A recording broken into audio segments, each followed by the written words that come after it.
지난 한 주간도 하나님의 은혜로 살아왔음을 고백하면 아멘 하시길 원합니다. 아멘. 우리 좌우 계신 분 한번 인사 나누죠. 참 잘 오셨습니다. 하나님은 당신을 사랑하십니다.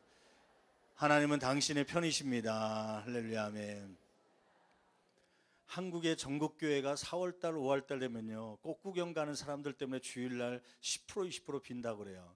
오늘 4월 말 다른 사람들은 꼭 구경 가지만 그 기쁨보다도 하나님 만나는 기쁨 때문에 저와 여러분이 나온 줄 믿습니다. 우리 앞뒷분들 보시면서 누가 오셨는지 한번 보시면서요 우리 이렇게 인사하죠. 참 잘하셨습니다. 축하드립니다. 시험과 유혹 속에서 승리하셨습니다. 날마다 승리하기를 원합니다. 할렐루야. 아멘. 하나님께서는 우리가 갖는 경험을 통해서 하나님의 마음을 알기를 원하시는 줄 믿습니다.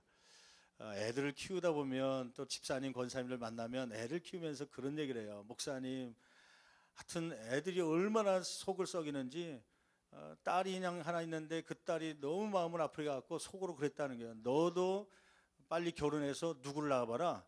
애를 낳아봐라. 그 애는 착한 애예요? 아니면 이 놈처럼 말 안 듣는 애예요? 그냥 말 안 듣는 그런 속썩이는 애를 낳아봐야 네가 누구의 마음을 안다는 거예요? 네가 부모의 마음을 알 것이다. 여러분, 지난 주간에 우리 호세아서 말씀을 우리가 함께 살펴봤는데 하나님께서 호세아에게 나타나서 명령한 게 있었죠. 무슨 명령이에요? 너는 가서 순결한 여자를 아내로 맞이하라는 거예요? 아니면 음란한 여자를 아내로 맞이하라는 거예요? 음란한 여자를 아내로 맞이하라는 것이에요. 일반적 상식으로는 이해가 되지 않죠. 제가 호세아라면은 하나님, 이게 무슨 음란한 여자를 아내로 맞이할 수 있겠습니까? 난 못하겠습니다. 그럴 텐데, 그런데 호세아는 성경 말씀 보니까 그가 가서 아무 대꾸도 하지 않습니다.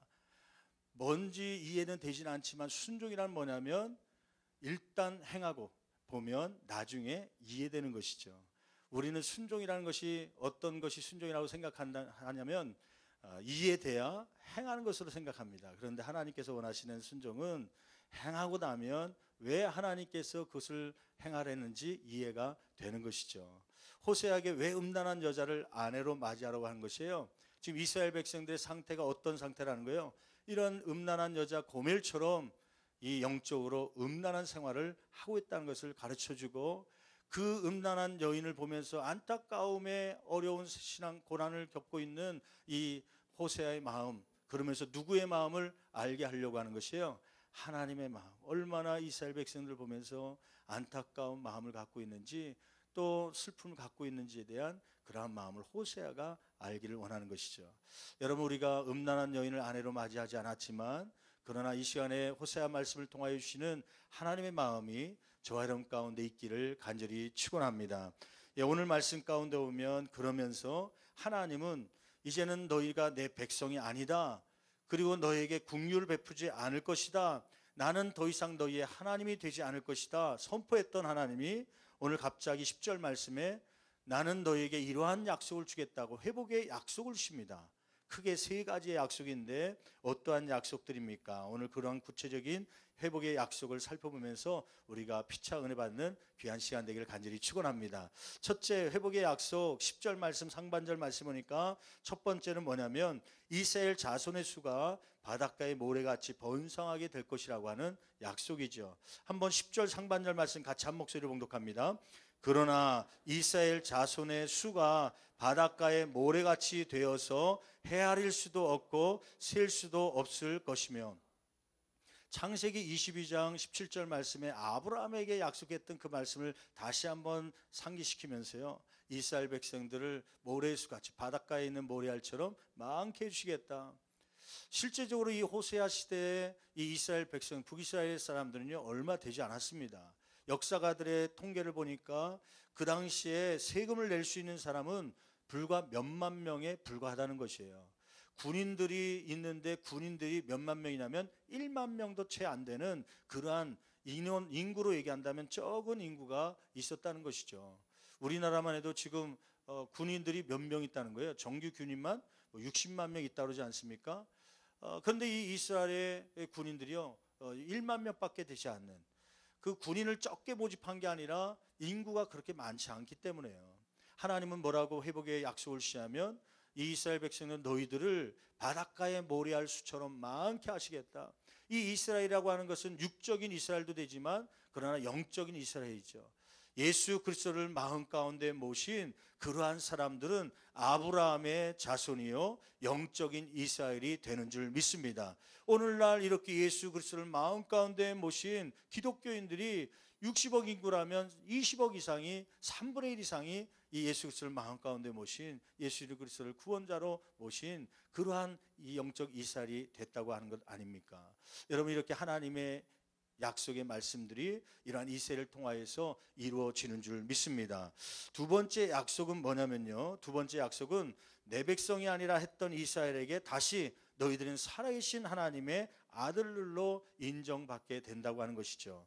우리 10절 하반절 말씀 볼까요? 10절 하반절 말씀, 헤아릴 수도 없고 셀 수도 없을 것이며, 그 다음에 같이 한 목소리로 봉독합니다. 전에 그들에게 이르기를 너희는 내 백성이 아니라 한 그곳에서 그들에게 이르기를 너희는 살아계신 하나님의 아들들이라 할 것이라. 여러분 9절 말씀에 보면 9절 말씀에 호세아의 세 번째 자녀 아들, 두 번째 아들로는 두 번째지만 자녀로는 세 번째 아들을 낳잖아요. 하나님께서 그 이름을 뭐라고 얘기합니까? 이 9절 말씀에 보면 어떤 이름을 지으라고 그래요? 로암미라고 지으라고 그러죠. 로암미의 뜻은 뭐예요? 이제는 하나님의 백성이 아니다, 그런 뜻입니다. 내 백성이 아니다.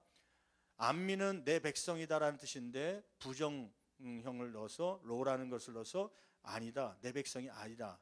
이 음란하게 우상들을 섬기고 하나님을 떠난 이스라엘 백성들에게 하나님이 선포하는 거예요.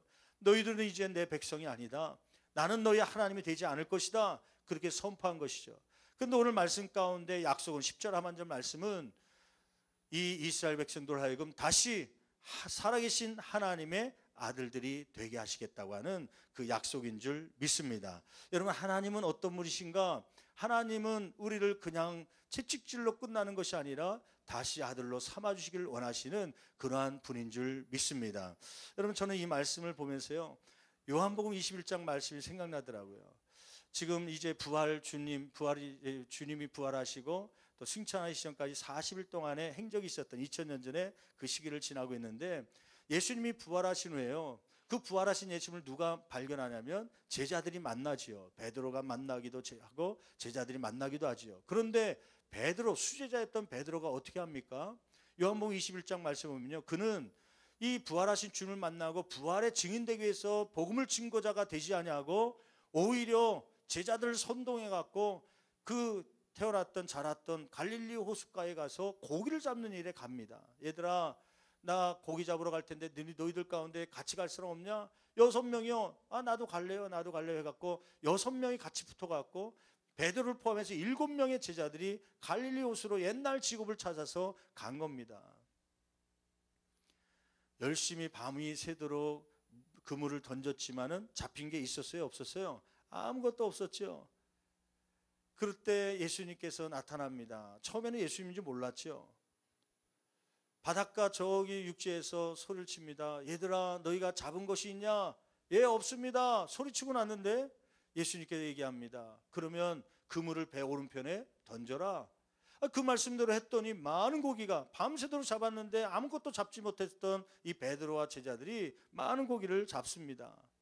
그때서야 비로소 누가 알게 되냐면 베드로가 한 게 아니라요, 그 옆에 있던 요한이 예수님인지 알게 된 거예요. 야, 여보 베드로, 저 말했던 분이 그 예수님 아닌가? 아니 봤더니요, 베드로가 그 예수님 아닌 거예요. 저는 이 베드로 볼 때마다요 좀 답답한 게 있습니다. 약간 멍청한 게 있어요. 왜냐하면 여러분 베드로를 부르실 때 예수님께서 어떻게 부르셨죠? 그 호숫가에서 똑같이 베드로의 배를 타시고 깊은 곳에 가서 그물을 던져라, 그러면 고기가 잡힐 것이다 말씀대로 했더니 고기가 잡힌 거 아닙니까? 다른 제자도 아니고 베드로에게 그랬던 거 아니에요? 그러면 비슷한 사건이 있으면 누가 먼저 감을 잡아야 되는 거예요? 베드로가 감을 잡았어야지, 예수님인 줄 알았어야죠. 그런데 예수님은 이 베드로는요 멍청해 갖고 그걸 깨닫지 못하니까 옆에 있던 요한이 그 당신이 얘기했던 그 사건하고 비슷한 거 보니까 예수님인 것 같다. 이 베드로가 뒤늦게 예수님인 줄 알고 배에서 뛰어내려서 육지로 내려갑니다. 그랬더니 예수님이 뭐라고 있었던 거예요? 여러분 한번 요한복음 21장 찾아볼까요? 요한복음 21장 7절 말씀 볼까요? 7절 말씀 9절 말씀 보죠. 9절 말씀에 보면 예수님께서 육지에 베드로가 올라와 보니 이렇게 하고 있었죠. 21장 9절 말씀 같이 한 목소리로 봉독합니다. 육지에 올라 보니 숯불이 있는데 그 위에 무엇이 놓였고 생선이 놓였고 떡도 있더라. 예수님께서 숯불을 피워놓고 그 위에 생선을 넣고 떡도 같이 넣고 누구를 주려고 생선을 이렇게 굽고 있는 거예요? 제자들을 주려고요. 나중에 그 생선을 제자들과 함께 나누잖아요. 근데 여기서 질문이요. 우리가 이 말씀을 받으면서 나누기도 했지만 여러분 여기서 예수님께서 숯불을 피신 이유는 무엇입니까? 예수님께서 숯불을 피신 이유가 어떤 분이 그러더라고요. 생선을 굽기 위한 것 아닙니까? 여러분 예수님의 능력은 생선을 그러면 여기 생선을 그러면 낚시해서 잡아온 걸까요? 아니면 기도해서 만들어 놓은 걸까요? 아마 낚시해서 갖고 온 게 아니라 예수님은 기도하면 만들어 놓을 수 있겠죠. 근데 예수님의 능력은 굽지 못해서 기도해 갖고 구운 생선 만들어내지 못해서 숯불에다 굽고 있을까요? 예수님의 능력은요. 오병의 역사를 보면 보리떡 5개와 물고기 2마리 가지고 그거 날 생선이 아니라 다 요리된 생선 아닙니까? 그것 가지고 5천 명을 먹이도 남게끔 만드실 수 있는 분이세요. 그렇다면 이 제자들을 먹일 목적이라면 이 생선을 구운 생선으로 만들 수 있겠어요? 없겠어요? 있죠. 지금 영역이 떨어져 갖고 굽기까지는 못하고 그렇게 만드는 거예요? 아니요. 그런데도 불구하고 숯불을 피고 있습니다. 생선을 굽게 했어요. 굽기 위한 목적보다 다른 목적이 있었다는 것을 직감할 수 있죠. 어떤 목적이냐면요. 여러분 요한복음 말씀해 보면 18장 25절의 말씀해 보면 이 베드로가 일생일 때 실수를 크게 한 번 하죠. 어떤 실수냐면 예수님을 부인했던 장면이 나옵니다. 그 부인하는 장면 속에 이렇게 기록하고 있죠. 요한복음 18장 25절 말씀 같이 한 목소리로 봉독합니다. 시몬 베드로가 서서 예수님께서 이제 잡히셔서 재판을 받는 중에 십자가에 못 박혀 돌아가기 전이죠. 이때 베드로가 혹시 어떻게 될까 궁금해서 따라갔습니다. 바깥에서 보고 있었죠. 베드로가 뭐 하고 있었던 거예요? 무엇을 쬐고 있었던 거예요? 장작불을 쬐고 있었던 그때 사람들이 묻지요. 너도 그 제자 중 하나가 아니냐? 베드로가 뭐 하였어요? 부인하여 이르되 나는 아니라. 몇 번씩이나 부인하죠? 다 굴기 전에 3번씩이나 부인합니다. 그러면 다시 21장으로 와서 같은 요한복음인데 요한복음의 저자 요한은 이 21장을 쓰면서 특별히 예수님께서 제자들을 기다리고 있는데 바닷가에서 무엇을 피고 있었다? 숯불을 피고 있었다. 처음에는 베드로가 왜 숯불을 피고 있는지 몰랐겠죠. 근데 그 다음 질문에서 이 베드로는 왜 예수님이 이 자리에 오셨고 숯불을 피고 왜 나에게 3번씩이나 사랑하냐고 물어보신지 그 이유를 알게 되죠. 그 질문이 뭐죠?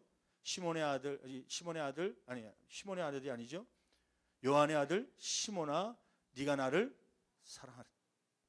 네가 이것들보다 더 사랑하느냐? 한글 성경에는 이 사람들이 나왔지만 원래 원어적으로는 이것들, 사람이 될 수도 있고 그런데 제가 볼 때는 물고기인 것 같아요. 왜냐하면 지금 베드로는 제자들과 함께 무엇 때문에 갈릴리로 온 걸까요? 무엇을 잡으러요? 베드로를, 물고기를 잡으러요. 그게 생계 유지 방법이니까 베드로에게 물어봅니다. 요한의 아들 시몬아, 이것들보다 나를 더 사랑하느냐? 그때는 뭣도 모르고요. 베드로가 대답을 하죠. 예, 주님 그러하여다. 내가 주님을 사랑하는지 주님께서 아십니다. 그런데 이 2번째 연거푸 물어봅니다. 요한의 아들 시몬아, 네가 나를 사랑하느냐?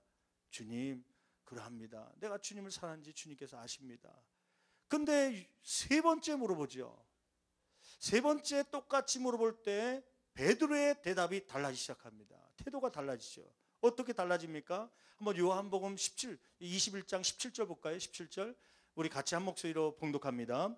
3번째 이르시되 요한의 아들 시몬아, 네가 나를 사랑하느냐 하시니 주께서 3번째 네가 나를 사랑하느냐 하시면, 거기 보니까 반복되는 단어가 있죠. 3번째 이르시되 주께서 3번째 네가 나를 사랑하느냐 하심으로 3번째라는 반복이 있죠. 그때서야 베드로가 어떤 생각이 든 거예요? 거기 말씀해 보니까 뭐 했다는 거예요? 근심했다는 거예요. 왜 예수님께서 3번씩이나 물을까? 여러분 왜 3번씩이나 예수님께서 똑같은 질문을 할까요? 난청을 걸린 건가요? 잘 안 들려서 그런가요? 다시 한번 확인받고 싶습니까? 그것 때문에 그런 걸까요? 그 이유가 있죠. 왜 세 번을 강조하고 있습니까? 베드로가 예수님을 부인했던 적이 있습니다. 나는 예수님을 모릅니다. 나는 아닙니다. 제자가 아닙니다. 몇 번씩 부인한 거예요? 3번 부인한 거예요. 여러분, 베드로가 부활한 예수님을 만나고 나서 그 부활의 증인이 되어야 되는데 왜 부활의 증인이 되지 못하고 갈릴리 호수로 다시 왔느냐? 그는 그 죄책감 때문입니다. 부활의 주님을 못 만난 건 아니에요. 만났죠.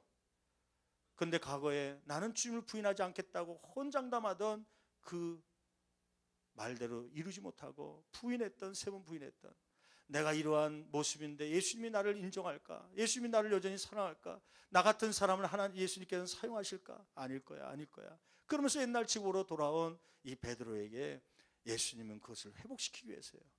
똑같은 질문인데 유독 3번씩 질문한 것은 그 부인했던 3번을 죄책감을 씻어주기 위한 예수님의 모습이 아니겠습니까? 그것을 이 베드로는 깨닫기 시작한 거예요. 근심한 겁니다. 그러면서 뭐라고 대답합니까?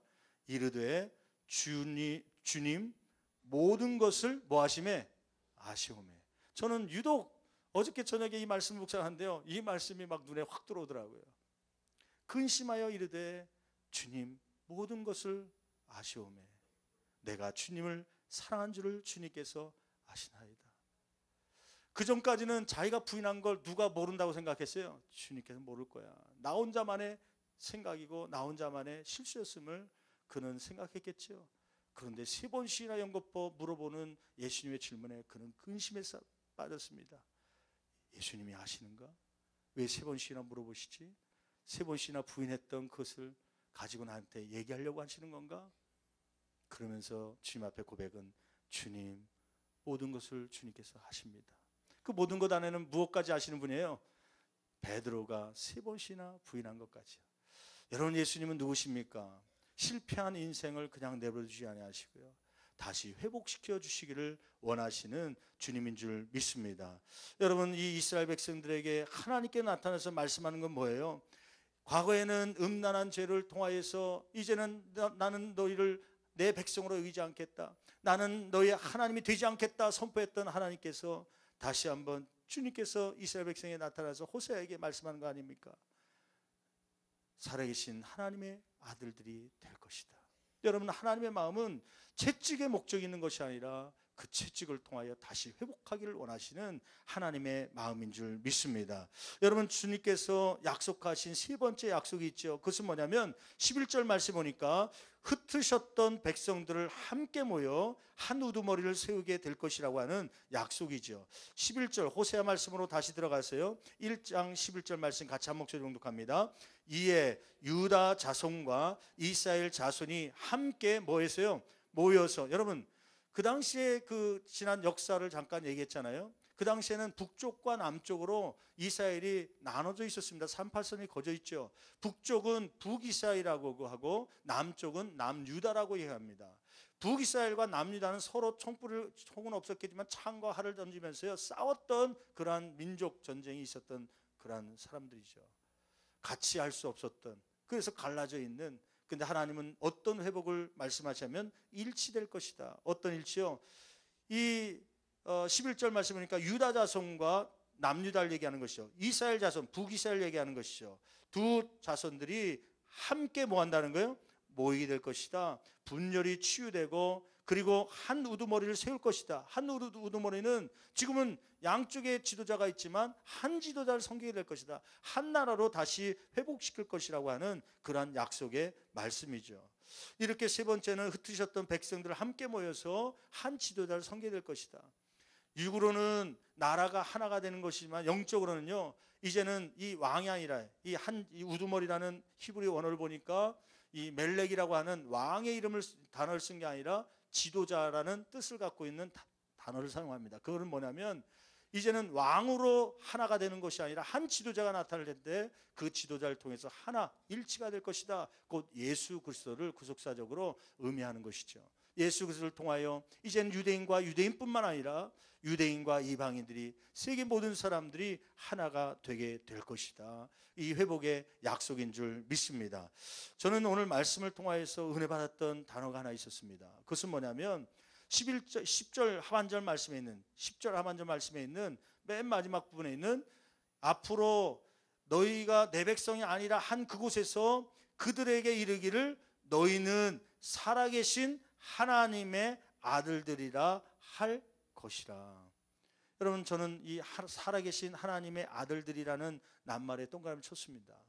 이유가 있었습니다. 저에게 마음에 와닿았던 두 가지 은혜가 있었기 때문이에요. 첫째는 뭐냐면 살아계신 하나님의 아들이라고 하는 것이네요. 하나님은 지금 죽었습니까? 살았습니까?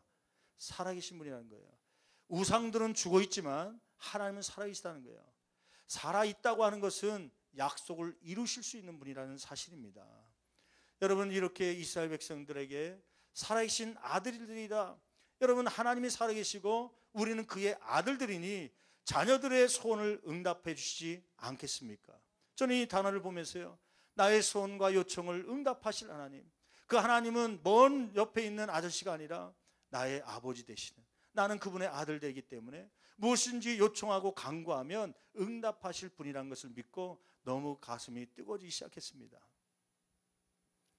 지난 목요일날 아침에 아이들을 학교 보내기 위해서 아침 준비하고 있는데 같이 밥을 먹고 있는데 저희 집에 이제 넷째가 이제 은별인데 초등학교 2학년 여자입니다. 저에게 그러는 거예요. 아빠, 우리 반에 아무개가 있는데 걔가 나한테 선물해 주기로 했어. 아니, 뜬금없이 무슨 선물을 줍니까? 그래서 야, 무슨 선물을 준대? 그랬더니 걔가 생일 선물 준다 그랬던 거예요. 가만히 생각해 보니까요, 그 전날이 수요일 날이 22일 날이 얘 생일이었던 거예요. 아빠가 돼갖고 그걸 잊어버려갖고 그냥 하루를 지나가 버린 거죠. 목요일 아침이 된 거예요. 그러면서 나한테 물어보는 거예요. 아빠, 내 생일인지 몰랐어? 물어보는 거예요. 그것도 모른다 그러면 아빠로서 체면이 안 되니까 그냥 알지. 너 22일 생일한 거 알지. 어저께 저녁은 수협에 있고 늦게 와서 그래서 아빠가 못했고 오늘 목요일 날 저녁에 생일 선물 사주려고 아빠가 기다리고 있었던 거야. 놀랬지? 모른 줄 알았지? 그러면서 얘기한 거예요. 야, 너 생일 선물 뭐 사줄까? 그랬더니 얘가 뭐 파스넷인가요? 파스넷? 크레파스, 옛날에 우리 어렸을 때 파스텔 그런 게 있었는데 비슷한 그런 종류의 크레파스로 그림 그릴 수 있는 파스넷이라는 게 있는 것 같아요. 아빠, 나 그림 그리게 파스넷 좀 사줘. 파스넷이 뭐냐? 그랬더니 집 방 안에 들어가서 막 쓰다 남은 파스넷을 갖고 온 거예요. 이런 건데 이거 지금 다 부러지고 다 써서 못하니까 좀 사줘, 그림 그리게. 그래, 알았어. 오늘 목요일 저녁에 들어오면 아빠가 사러 가자. 너 생일한 거 아빠 모르는 거 아니야? 알고 있어. 그래서 사러 가기로 약속을 한 거죠. 근데 그 목요일 날이 무슨 날이었냐면 우리 목회자 팀들하고 모임을 갖기로 한 날이거든요. 밤 몇 시에 들어왔냐면 밤 10시 반에 들어온 거예요. 저녁부터 전화가 오더라고요, 얘한테요. 난 그 같이 목회자들하고 있으면서도 몰랐죠. 아빠 어디야? 왜 집에 안 와? 아빠 지금 목회자들 모임 있는데 좀 늦게 갈 거야. 먼저 밥 먹고 먼저 잠자리에 가. 그랬더니 자꾸 전화 오더라고. 아빠 어디야? 아까 얘기했잖아. 늦게 간다고 빨리 자라고. 나중에 보니까 무슨 전화예요? 아빠가 약속했는데 그걸 나도 잊어버리고 있는데 가서 계속 전화 오는 거예요. 10시 반에 들어갔더니 애가 안 자고 있다가 아빠 왜 지금 들어오냐고, 오늘 저녁에 마켓 가기로 한 거냐고. 깜짝 놀라갖고요. 생각나갖고 미안하다. 아빠가 그냥 모임이 있어서 그럼 내일 금요일인데 금요 심야가 11시에 끝나니까 11시에 우리 12시에 문 닫으니까 잠깐 갈 수 있으니까 마켓 가자. 그때는 아빠가 꼭 사줄게 약속을 했죠. 그리고 잠재웠죠. 심야 기도회가 시작되기 전에 이제 이 행사들 점검하는데 그 정규인 체육대회가 며칠 날 있는 거예요. 5월 5일 날 있는데 마지막 점검을 교육자들하고 해야 되는데 그걸 마지막 못 해갖고요. 그래갖고 회의 시간을 잡아버렸더니 심야 예배 끝나고 그때 회의를 하자고 갑자기 잡혀갔고요. 그 심야 철학기도 끝나고 11시 반 돼서 회의를 하고 집에 갔더니 12시 반, 1시 가까이 되는 거예요. 회의하기 전에 있는데 그냥 심야 예배 끝나고 들어와서 사무실 놓고 하면서 아빠 왜 안 가냐고 같이 가자고 그러는데요. 미안하다, 야. 지금 회의가 갑자기 생겨갖고 지금 먼저 오빠들하고 들어가 있어. 토요일 날 저녁에 아빠가 사줄게. 지금 하루하루 지금 3일째 지금 토요일 날 저녁이 된 거죠. 이제 토요일 날 새벽에 3시 반에 또 장례 예배가 있어서 발인 예배 들어가고 또 아침에 또 주보를 해야 되기 때문에 주보하고 11시 또 반에 이사 예배가 있어갖고 이사 예배 갔다가 오후 늦게 들어왔더니요. 완전 날밤을 새갖고 정신이 없는 데다가 지금 피곤하고 지금 머릿속에는 지금 어디 가야 된다는 생각에 지금 선물 사러 가야 된다는 생각을 하는데 도저히 못 갈 것 같아요. 이러다가 주일 준비도 못 할 것 같고요. 그냥 또 전화가 오는 거예요. 7시 됐더니 이놈이. 아빠 어디야? 교회야. 아픈 척 목소리를 좀 깔았죠. 야, 교회야. 아빠 약속하지 않았냐고. 그래, 약속했어. 근데 야, 은별아, 아빠 좀 한 번만 봐줘라. 주일날 예배 끝나고 다 저녁 때 되면 그때 갈 수 있으니까 8시 넘어서 갈 수 있으니까 그때 가면 안 되겠냐? 아빠 너무 힘들어서 졸리고 지금 힘들어서 주일 준비해야 되는데 지금 갔다 오면 아빠 또 밤새 되는데 힘들 것 같아. 또 얘가 갑자기 울먹거리더니 울기 시작하는 거예요. 아빠 3번씩 거짓말 쳤잖아. 오늘 가기로 했는데 막 그러면서 앙앙 우는데 전화기 잡고요. 이거 갈 수는 없고 그렇다고. 뭔가 달래줘야 되는데요. 그래서 이렇게 달래주세요. 야, 은별아, 전화 들고 수화기 들리지? 그때 울면서 울먹거리면서 찾고 있다 그래요. 은별아, 미안해. 아빠가 미안한 대신에 그러면 좀 이따 10시에 들어가서 그 파스넷 얼마야? 10,000원이면 살 수 있어? 그랬더니 그렇대. 그럼 10,000원 아빠가 오늘 저녁에 아예 줄게. 주고 주일날 저녁에 끝나면 그때 아빠랑 같이 마켓 가자. 그랬더니 10,000원 준다는 얘기 때문에 내가 다시 한번 눈물을 닦더니 그러면 10,000원 줄 거야? 그 줄게. 그거 줄게. 그러니까 주일날 가는 걸로 약속하자. 그랬더니 알았다고 그래서 전화를 끊었죠. 10시에 가서 10,000원 주겠다고 하는 아빠가 어저께 저녁에 또 주일 준비하고 중보기도 하고 그러더니 밤 11시 반에 들어간 거예요. 밤 11시 반에. 빨리 간다고 하고 서둘러 갔는데 밤 11시 반이 된 거예요. 들어가서 봤더니 애들 3명은 자기들 풀어본다고 있는데 막내가 안 보여요. 야, 은별이 어디 갔냐? 그랬더니 몰라. 그런데 방 안에 침대 가서 자기 침대에서 울다가 잠들었는지 거기서 혼자 잠들어 있는 거예요. 그 애를 보면서 머리를 쓰다듬고요. 안타까워 갖고요. 여러분, 이 애가 아빠한테 생일 선물 달라고 파스넷 살라고 요청하는 이유가 뭐예요? 뭐 저한테 돈 맡겨서 그렇습니까?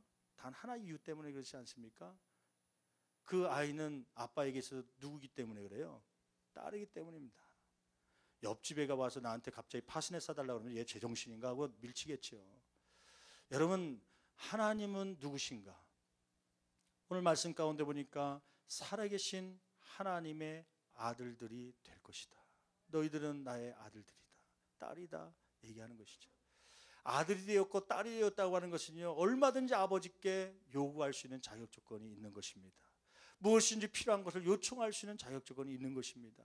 파스넷이 필요하면요, 파스넷 달라고 요청할 수 있고요, 안 사주면 울며 땡깡 부를 수 있는 것이 아들이요 딸이기 때문이 아닙니까? 여러분, 살아계신 하나님의 아들들이 될 것이라고 하는 그 말 속에는요, 무엇인지 구해라. 너는 내 아들이기 때문에 딸이기 때문에 내가 응답해 주겠다. 그 말씀인 줄 믿습니다. 두 번째, 이 말씀을 보면서요, 제가 겪은 이야기를 보면서 깨달은 것이 있었습니다. 그것은 뭐냐면요, 아들이요 딸이면 그 마음 가운데 짠한 불쌍히 여기는 국민의 마음이 생기는 것이에요. 그 아이의 머리를 쓰다듬으면서요, 그 잠자고 있는 아이의 손을 꽉 붙잡았습니다. 조그만 아이의 손이지만, 잠결에 있기 때문에 느끼지 못하는 손이지만요, 혹시나 이 아이의 마음을 닿을 수 있는 손이라면 아버지가 잡아준 것이죠. 속으로 얘기하는 것이, 기도해 주면서 은별아 미안해, 아빠가 약속했는데 늦게 왔네, 조금 더 일찍 와서 10,000원 줬어야 되는데 주지 못해서 미안해. 속으로 그냥 안타까운 마음이 있는 거예요. 그냥 엄마만 있으면 생일이라서 미역국이라도 먹었을 텐데, 엄마가 있었으면 그래도 2학년, 초등학교 2학년이니까 친구들 좋아갖고요, 가끔 보니까 친구들 생일 축하한다고 얘가 불려가기도 하더라고요. 자기도 얻어먹었으니까 또 친구들 초청하고 싶은 마음이 있었겠죠.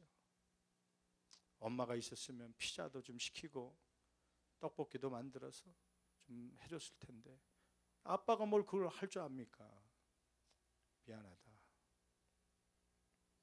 그 아이의 얼굴, 자는 얼굴 보니까요, 궁글의 마음이 드는 거죠. 저는 하나님의 마음이 그런 마음이라 생각됩니다.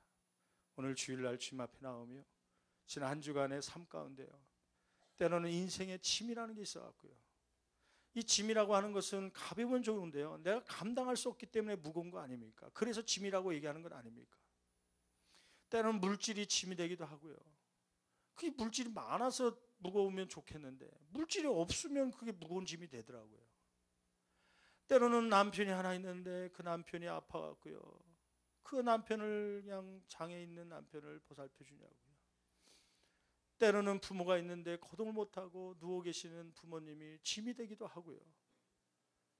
때로는 인생을 포기할까 그런 생각을 들기도 하는 것이죠. 그것을 누가 알고 계시냐면 우리의 아버지 되신 하나님이 알고 계신 줄 믿습니다. 딸을 보면서 미안하다 미안하다 얘기하면서 그의 손을 잡아줬던 아버지의 마음처럼 이 아침에 주님 앞에 나온 성도들의 손을 잡아주면서요, 미안하다. 사실은 더 좋은 거 주고 싶고 튼튼한 자녀들, 말썽 부리지 않는 자녀들 주고 싶고요, 부모님도 좀 튼튼하게 만들어주고 싶고 질병 가운데서 좀 해방시켜주고 자유롭게 해주고 싶은데, 그런데 너에게 있어서 이 방법이 최선이기 때문에, 아니 물질을 막 부어주고 싶지만 그 물질 가지고 죄 가운데 빠지면, 그걸 알기 때문에 성장하기까지 아직 물질을 잘 사용할 때까지는 안 되는 걸 알기 때문에 하나님께서요, 그래서 물질을 주고 싶어도 연약한 물질의 삶 가운데 그 인생의 짐을 가지고 있는 우리를 보면서 손을 잡아준 것 아닙니까? 얘야 미안하다, 물질의 축복을 더 주고 싶은데 네가 좀 더 성장해야 되는데 이걸 주면 하나님을 더 떠나게 될까 봐, 그래서 이러한 고통, 인생의 짐을 지고 있지만 미안하다, 이것이 그런데 너에게는 최선이기 때문이야. 네 남편이 침이 되고 있냐? 너에게는 침이지만 반대로 얘기하면 그 남편을 받아줄 아내가 없기 때문에, 그래서 찾다 그래도 네가 받아줄 수 있기 때문에 너에게 맡겨준 거란다. 자녀가 침이 되냐? 그러한 자녀 받아줄 부모가 없기 때문에 너에게 맡겨준 거란다. 이것이 최선의 방법이기 때문에 아들의 연약한 모습들, 때로는 쓰러져 있는 모습들, 힘들어하는 모습들을 보면서요, 안타까워하는 하나님 아버지, 살아계신 하나님 아들들이라 일컬게 될 것이다. 너는 여전히 살아계신 하나님, 나의 백성이요 아들이요 딸이다 말씀하시는 하나님의 말씀, 저는 이 말씀을 보면서요 얼마나 감동이 되는지요. 여러분 9절부터 10절 말씀을 보면요 영 상반된 말씀이 나옵니다. 9절에서는 너희는 내 백성이 아니다 선포하십니다. 왜냐하면 이스라엘 백성들이 음란하고 죄 가운데 있기 때문에요, 아주 분노하신 하나님의 마음이에요. 너희는 내 백성이 아니요, 아들도 아니고 딸도 아니요, 우리들 같으면요 뭘 파가라는 거예요? 호적 파가라. 그런데 9절 그렇게 선포했던 하나님이 갑자기 10절에 와서 마음이 돌이켰어요. 그러나 너희들이 내 하나님의 백성, 내 백성이 아니라고 했던 그 자리에서, 그러나 너희는 살아계신 하나님의 아들들이 될 것이다. 여러분 9절 10절 사이에 이스라엘 백성들이 했던 건 뭡니까? 이스라엘 백성들이 회개하고 돌아왔습니까? 이스라엘 백성들이 선한 행위를 했습니까? 아무것도 안 했습니다. 그런데 하나님의 사랑은 무엇입니까? 그러나의 사랑이에요. 10절 첫 구절을 시작하면서 이렇게 시작하고 있죠. 10절 말씀 다시 한번 봉독해 보겠습니다. 그러나 이스라엘 자손의 수가, 여기 거기 말씀이에요. 회복의 약속을 하시는데 10절 상반절 말씀 보니까 그러나로 시작하는 것이죠. 그러나 너희들이 여전히 음란한 죄를 범하고 있고 하나님을 떠난 상태로 있고 너희들이 타락한 상태로 있지만, 그러나 나는 여전히 너희를 사랑하고 있고 너희들 여전히 살아계신 하나님 곧 나의 백성이요 아들들로 삼을 것이다.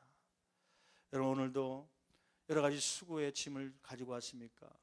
때로는 실패한 모습으로 가지고 왔습니까? 좀 더 일주일 동안 잘 살아보겠다고 죄 가운데 빠지지 않고 하나님의 일을 이루어보겠다고 살아왔지만, 그러나 여전히 그 가운데 있는 저와 여러분의 모습은 아닙니까? 그것 때문에 낙심 중에 있습니까? 베드로처럼 죄책감 가운데 있습니까? 기억하십시오. 하나님은 여전히 저와 여러분들을 아들로 딸로 삼기를 원하는 줄 믿습니다. 이 시간에도 너는 내 아들이다, 내 딸이다. 여전히 연약해서 넘어지고 있는 우리를 향해서 긍휼의 마음을 가지시고요, 우리를 바라보신 하나님. 2장 1절 말씀 보니까 이렇게 형제와 자매를 만나면 이야기하라고 하죠. 2장 1절 말씀 한번 읽어볼까요? 같이 봉독합니다. 너희 형제에게는 암미라 하고 너희 자매에게는 루아마라 하라. 이렇게 회복된 백성들, 아니 회복되지 않았을지라도 만날 때마다 너희들이 이렇게 인사해라.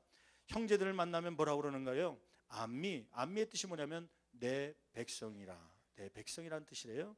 그 다음에 자매들을 만나면 뭐라고 인사를 하는 거예요? 루아마라 하라. 루아마는 뭐냐면 긍휼히 여김을 받은 자라는 뜻입니다. 그래도 당신은 하나님의 백성이에요. 그래도 당신은 여전히 하나님의 불쌍히 여김 긍휼을 받고 있습니다. 그런 말로 위로하라는 것이죠. 여러분, 우리 주변에 있는 사람들, 때로는 내 스스로 나는 여전히 하나님의 백성 압니다.